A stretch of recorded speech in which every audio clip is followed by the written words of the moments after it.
hanyuma arabirebera ku munsi wo kujya kwizana bayihekesha ibimasa no kujya kuyakira agendamo. Imana yamuhannye, ni nacyo yamuhaniye, burya nicyo cyatumye imutsinda hariya hantu. Yazize ko atigeze abwira abantu ko isanduku y'Uwiteka idahekwa n'inyamaswa, ihekwa n'iki? N'abantu. Niyo mpamvu buri ikintu cy'itorero, nuramuka waguye, kugwa bibaho, no kubyuka bibaho, no kurimbuka bibaho, n'ijuru bibaho. nibuke n'utuntu tubiri tubaho mu murimo w'Imana. Hari ugukora icyaha no kugwa mu cyaha. Urugero, ubwo uracyari ku gipande cy'umwijima. Reka mvuge icy'umwijima. Hari abantu bagwa mu itorero, bakava mu itorero bakavuga bati tujye tugasambana, tugakora ibyaha runaka, natwe twagira amafaranga, bakabikorera no mu itorero barimo. Abo ngabo bitwa abasambanyi. Niyo agiye kwihana, ntabwo agomba kwihana ngo Imana imbabarire naguye mu cyaha. Oya, agomba kuvuga ati Imana imbabarire, ndi umusambanyi. Noneho hari n'undi washutswe n'umusore. Amaze gushukwa n'umusore, nibuka ari umumama nkunda cyane, mbese umukundira iki? Ni uko akunda umutware we. Yigeze kujya gusura abantu iyo za Kigali, agezeyo bamucumbikira ahantu mu nzu. Inzu bamucumbikiyemo, muri urwo rugo habagamo umusore, aramuhigira. Noneho bigeze nijoro, wa musore ngo aragenda akomanga ku nzu umukobwa yari aryamyemo. Hanyuma umukobwa ngo aramubwira ati kingura afate amazi yo koga, araho. Umukobwa arakingura agira ngo umusore aje gufata iki? Amazi. Umuhungu aba yamukwiriye. Kibaza ukuntu aravuza induru, arwana nawe ngo biranga, aravuga ngo yajya kuvuza induru akumva ijwi, ubwo ni Satani uba wagusabye, akumva ijwi rivuga, uravuga ko wakinguye ute ko bagushyize mu nzu wenyine? Nuko amukoresha icyaha. Ibyo nibyo bita kugwa mu cyaha. Uwatandukanye na wa wundi ujya ku muhanda, atandukanye na wa wundi wabigambiriye. Noneho agira n'akaga, bamutera inda. Iryo joro yasamye inda, arayitahana ngo abure uko abigenza. Ubu rero ahantu namumenyeye, hari umusore wasengaga Imana, ntabwo ari nk'abo. Uwo musore yasengaga Imana, ngo Imana iramusanga ngo maze uzagenda usabira uriya mukobwa ngo nzaguhemba. Aragenda aramusaba. Noneho uwo mudamu yari yarashimana, ndashimana, akabwira umugabo ati haguruka nkubwire. Noneho umugabo akamubwira ati ndakwiyamye, ati ndakwiyamye. Noneho nibwo nibazaga mbese ikintu ari gutuma yamwiyama ni iki? Naho kumbe aravuga ati haguruka ngo ushimire ko wankuye ahantu habi, ukemera kwitwa umugabo wanjye, nturebe ku bintu byambayeho. Ati haguruka ngo ushimire. Akumva ahantu ari hose, akumva yamuhobera. Buriya rero hari abagore batajya bibuka ibyiza abagabo babakoreye. Cyakora hari n'abagore n'abagabo batibuka ibyiza abadamu bagize gute? Babakoreye. Hari barutse kuza mu modoka, nza guhura n'umudamu, bavuze ku badamu, nuko numva umudamu ararakaye. Ndamubwira ariko abadamu wowe urabazi? Ati ubazi dute? Ndamubwira nimba hari abantu bakomeye bafite n'imbaraga ni abadamu, abandi bose baraceceka. Bati se bakomeye bate? Mbwira umugabo twari twicaranye. Tubahaye ikaze. Iyi ni televiziyo Umwigengesero TV. Uyu mwanya turi kumwe n'umukozi w'Imana witwa Felicien, ariko nta mugabo uvuga undi mugabo arivuga, yabasuhuza akabibwira. Muraho. Yego. Yitwa Kavamahanga Felicien. Tukaba tubahaye ikaze kuri Umwigengesero TV. Murakoze, Imana ibahe umugisha. Amen. Ngira ngo rero abantu benshi bamwe ijambo mucyo, ijambo umwijima, n'ibyo bintu bibiri tugiye kuganiraho. Abadukurikiye bumva ururimi rw'Ikinyarwanda, by'umwihariko umugabane wa Afurika, w'Amerika, w'Uburayi, mwese tubahaye ikaze. Nawe tugira ko tuguha ikaze. Umucyo ni iki? Umwijima ni iki? Hari ijambo ry'Imana rero ryanditse mu gitabo cy'Itangiriro, igice cya mbere, umurongo wa 3. Imana iravuga iti habeho umucyo, umucyo ubaho. Imana ibona umucyo ko ari mwiza, Imana itandukanya umucyo n'umwijima, Imana yita umucyo amanywa, umwijima wita ijoro, buragoroba buracya, uwo ni umunsi wa mbere. Hari abantu batazi rero ko aya manywa adafite igihe yaremewe, afite umunsi wayo yaremewe. Noneho umucyo n'umwijima ni ibintu bibiri, ni nabyo bigize umuntu. Impamvu bigize umuntu ni uko nanjye ubwanjye cyangwa nawe ubwawe hariho ibintu ukorera mu mwijima udashaka ko abantu bamenya, hakabaho n'ibintu ushaka ko abantu bagira gute bamenya. Ibyo rero biba biri mu mucyo, ibindi bikaba biri mu mwijima. Ni nayo mpamvu kandi buriya iyo usesenguye mu iremwa ry'umuntu habamo ibice bibiri. Mu mutima w'umuntu habamo imitsi, ariyo mu gifaransa ngo niba barayitaga oriyete goshe na oriyete adruwate. Hakabamo imitsi yitwa ngo imijyana n'imigarura. Ni ukuvuga ngo iyo mitsi irunganirana, imwe ijyana amaraso mu ngingo, indi ikayagarura. Iyajyanye ayo maraso ntabwo ariyo iyagarura, ahubwo hari imitsi yagenewe nyirizina kuyajyana, hakaba n'iyagenewe kuyagarura. Ibyo bintu ni ibintu bihanitse. Ni ukuvuga ngo iyo mitsi ijyana amaraso iyo iyagejeje iyajya irahagarara, hagakora iyasubizayo aho yagize ate yavuye. kandi iyo mitsi igenda iri paralele, ibangikanye. bivuze ikirere, birashaka kuvuga ko uruhande rw'umuntu hamwe ni mubi, ahandi akaba mwiza. niyo mpamvu hari igihe dukora ibibi n'ubundi tugakora ibyiza. Pawulo yaravuze ngo nifuza gukora ibyiza, ibibi bikantanga imbere. Ibyo nanone bigasobanura iki? Njya nkunda kubibona ku bapolitisiye. Iyo hagize abantu babavuga banenga imikorere yabo, barabafata bakabavunga, kumva yabavunga, kumva afata agafunga, kumva yakubita akagenza uko ashaka. Kubera iki? Nyamara uwo muntu unenga imikorere yanjye mibi, ndamugereranya na wa mutsi ugarura amaraso mabi. Ugerageza kuvuga uti ibi bintu si byo, reka tubyihutane tubisubize aha n'aha. niyo mpamvu buriya mu miyoborere, mu kuyobora abantu, uyoboye abantu bagushima gusa, ubwo buyobozi buba bufite ikibazo. Ni ngombwa ko umuyobozi agira abantu bamunenga n'abamushima. Abagushimira ibyiza, abakakugayira n'ibibi, abo nibo bayobozi beza, abo nibo baturage beza. Naho aba baturage uzabona watanye ntibakubwire ko watanye, ntabwo ari byiza. Mu itorero nabagamo nibutse ikintu. Noneho bigeze kuduhamagara mu nama y'itorero, noneho itorero rigira abadiyakoni. Abo bakozi b'Imana ni abantu baba bashinzwe kwakira abakristo, abakozi b'Imana, mbese kubungabunga itorero. Burya bafite umurimo mwiza ukomeye. Noneho kubera bwa bwibone bwari bwafashe abo batware bacu, baragenda bagiye kutwakira bakodesha, nimba bari bene wabo bari bazanye ngo babatekere, bakodesha udukobwa twaje twambaye kora, udukora, aba ari twe tuza kubatekera. Noneho nari muri iyo nama, nuko nitegereza, nuko tugeze iwacu muri paruwasi y'iwacu, mbwira umushumba watuyoboraga, ndamubwira buriya bukobwa mwazanye bwari bwambaye ubukora bwiwe burabahenera. Buriya bwabaheneye bubaheneye yabyaranye.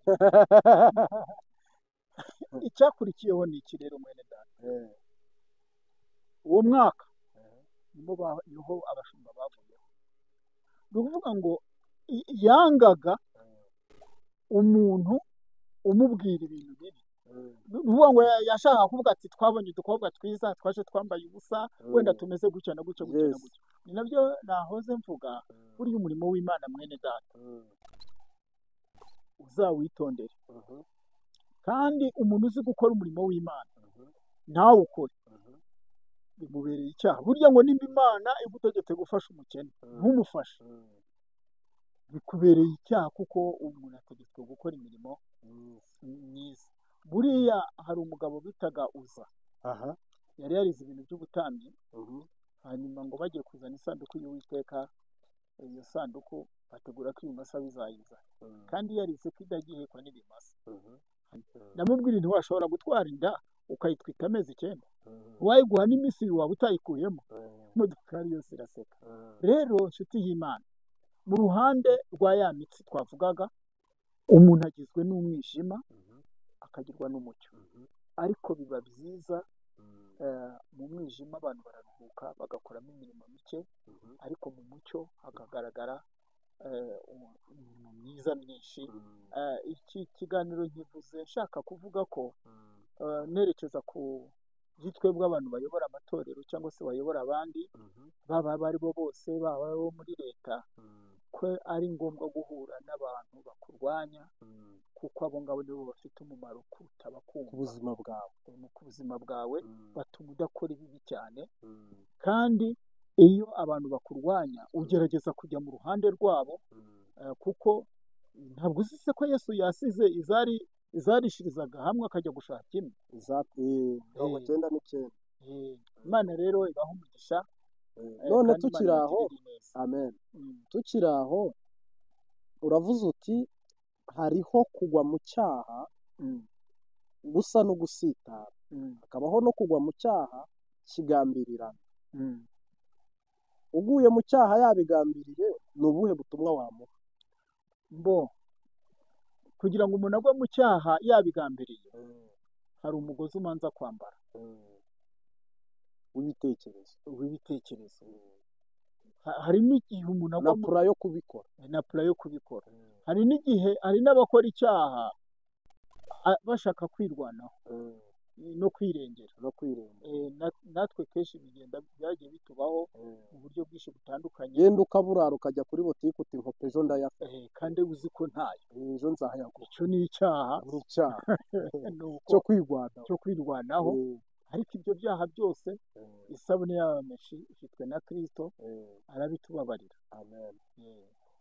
Uyu munsi wa none rero isi yuzuyemo ibintu nakita amanyanga cyane. Turigarukira mu gisata cy'iyobokamana, nta torero tuvuze, nta n'umushumba tuvuze, ariko urabona ko hariho n'abakozi b'Imana babeshya. Iki cyaha nicyo ngira ngo mbarize abantu. Umuntu agahagarara imbere akavuga ngo Imana iravuze ngo nimuzane amafaranga yo gukora igikorwa iki n'iki, yenda n'imodoka ya pasiteri tugiye kugura, yenda n'inzu y'umuntu naka turi bwubake, ubwitange bwo mu rusengero. Ariko ukabona ko umuntu ubihagarariye ni nk'umuhanuzi, uzanye ubwo butumwa ni umuhanuzi, ariko n'indani ukabona ko uwo muntu we si Imana yabimubwiye ngo yitangishe ayo mafaranga.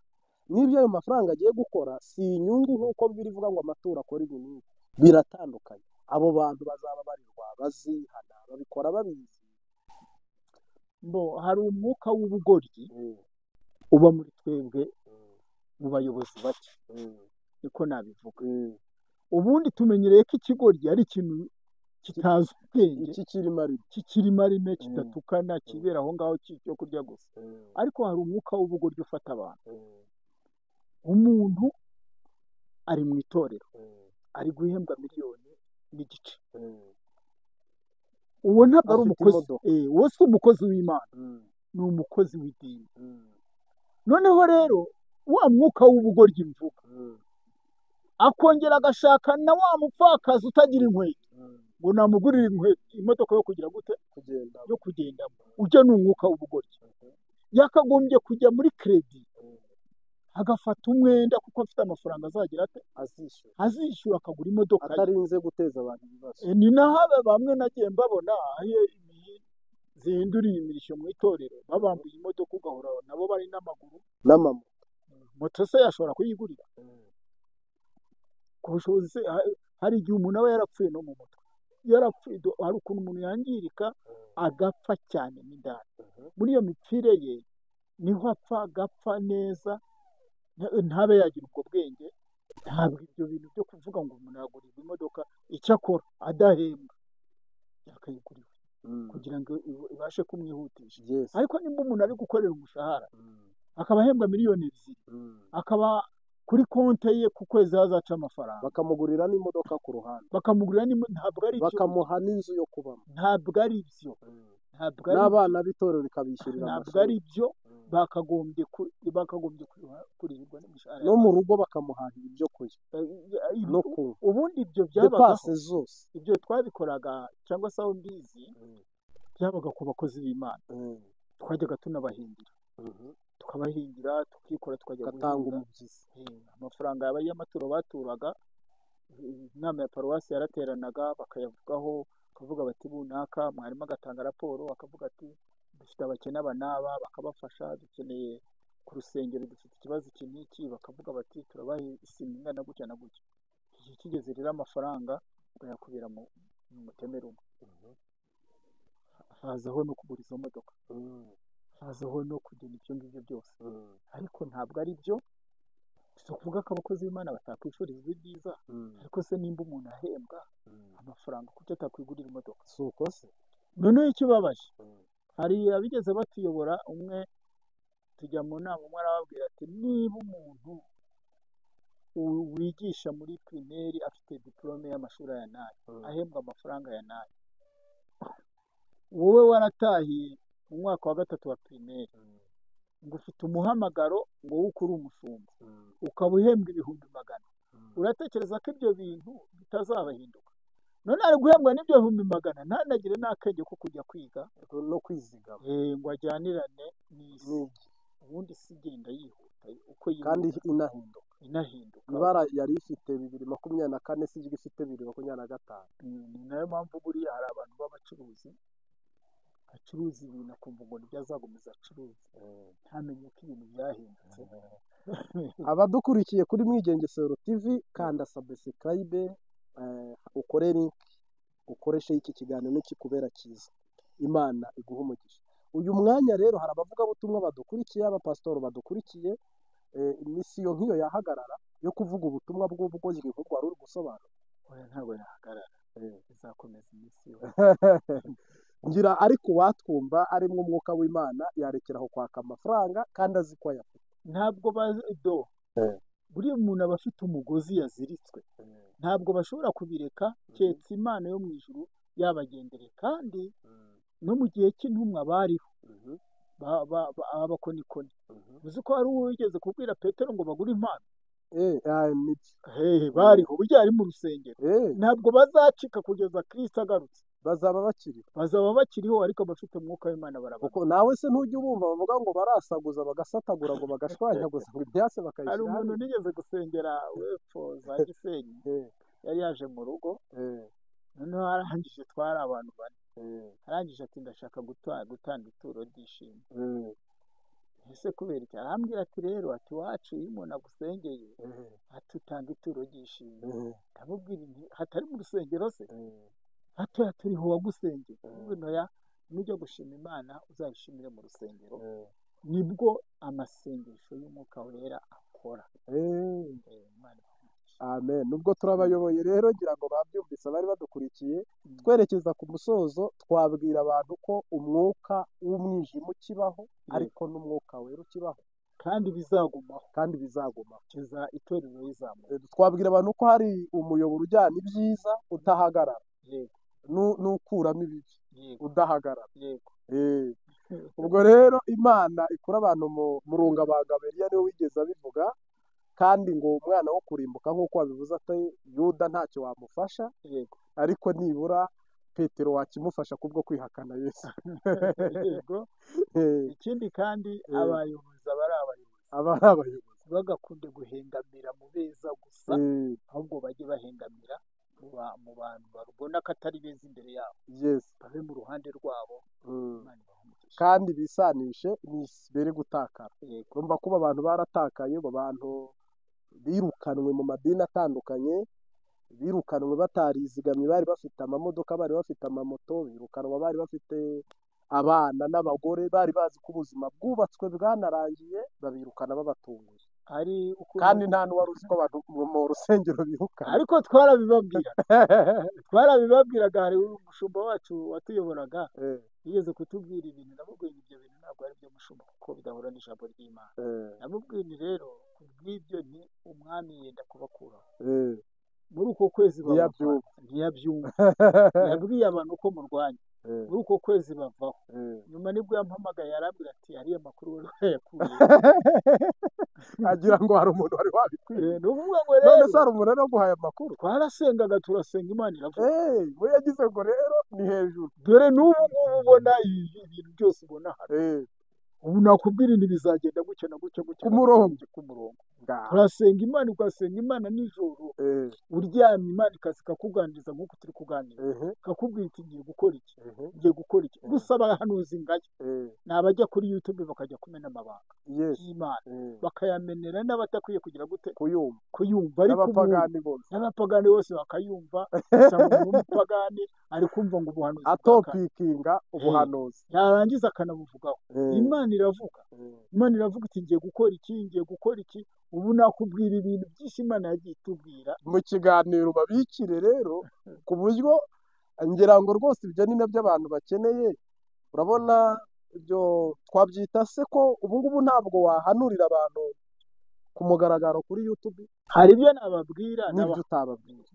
Hari ubuhanuzi bwita imbuzi cyangwa imiburo cyangwa se integuza ngo nabubabwira, ariko babibwa amabanga. ariko ushyiraho nimero ya telefoni biriho, abantu bagira amatsiko mu bindi bemerewe kukubaza. Nubwo babimbaza, hari ibyo ahubwo mu ntego mfite nifuza yuko abantu nabo bajya baganira n'Imana nabo ubwabo, bakaganira n'Imana, Imana ikabaganira. bimwe bavuga ngo umwigishe kuyirobera yere kwiga kuyirya gusa. None uyu mushumba we rero mwavuganye, we yaravugaga ati ubu Filisiyani rwose yantanze ubukuru, bamuhaye amakuru, yari abizi ko bazatwirukana. We ntiyasengaga se kugira ngo yimenyere amakuru. Yarampamagaye arambaza ati wari warabibwiwe n'iki? Arambaza ati Imana yanyu ubwo ntikiri Imana ye, ni iyanyu. Imana yanyu iri gutangaza iki? kandi ari we ubayoboye, kandi ari we utuyoboye. Ariko ubwo yabimbazaga abonye ibigize gute ibibana. Ariko ubundi mwenega Imana yacu iravuga kandi iriho kandi izahoraho, kandi byose nutayibona igenda mu muhanda, ntabwo uyu muhanda wacu ukeneye. Ariko Imana iriho, ishatse yamanuka. Yamanukiye ku musozi Mose arayibona mu gihuru yumvamo. Karumeli arayibona, n'abigishwa na Kristo barayibona mu buryo bwinshi butandukanye. Imana iraboneka, ishatse yagaragara, n'ubwo ubona abantu bishyize hejuru. Icyo nkundira Imana ni uko buri wese mufiteho iherezo. waba ukomeye waba woroheje, igufiteho iherezo. waba warize utarize, igufiteho iherezo. ako kantu wagira amapine ane, igufiteho iherezo. wagira rimwe, igufiteho iherezo. impumyi n'utari impumyi igafiteho iherezo. ubu ibi bintu rero rwose twari tubikumbuye, kandi ndumva iki kiganiro ari cyiza. Twerekeza ku musozo, wabwira icyo abantu? Icyo nababwira mu cyifuzo dufite ni uko Imana idushyigikiye. Twifuza ko ibintu abantu bumva badakwiye kubyumva gusa, twifuza ko byababaho, babishyira no mu bikorwa, bikababaho cyangwa bigashyirwa mu bikorwa. Turi gutegura kuzasenga Imana amasengesho yo kwegera Imana, ubasabira Mwuka Wera, abagukurikira cyangwa n'abandi bazagukurikira. Buriya hari uburyo wigeze kuvuga bw'irivugabutumwa dukora, Yesu yigeze kurikoresha, ariko ari ryo yerekanaga. Kijya gihe yakijije umuntu batari kumwe, kwa wa mufandi. ujya mufandi nawe w'abasirikare yaranamubwiye ati ntibikwiye ko wakwinjira iwanjye, ndi umunyabyaha. burya yatinyaga ko nahagera arahasanga bya gerenade n'ibintu by'ibibunda byegetse aho. aravuga ati aramutse ahageze akabihasanga nabigirane. ati ariko uvuge rimwe. bivuga rero ko ubutumwa nanjye mfite ingabo ndayituma ikagenda kandi kanyumvira, we nta ngabo ugira.